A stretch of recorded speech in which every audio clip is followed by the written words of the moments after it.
Hi, ladies and gentlemen. In the 50s, something happened to music in the US, the Stratocaster. An electric guitar designed by Leo Fender, Freddie Tavares and George Fullerton. It was a game changer. It not only looked the part, but it had a very remarkable sound. My love, all of my kissing, you don't know what you've been missing, oh boy. Oh boy, when you're with me, oh boy. And it was embraced by the rock and roll scene. Europe soon followed. One of the best known guitarists is Hank Marvin, who accompanied a very prominent rock and roll singer, Cliff Richard. Yes, I know, they also played on Burns guitars.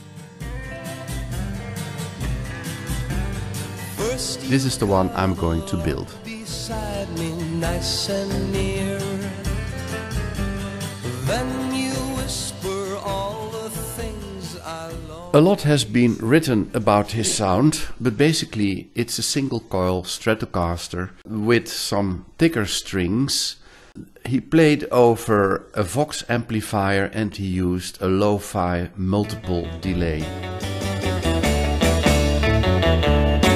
But one of the most important things are of course his fingers. That you love me, baby.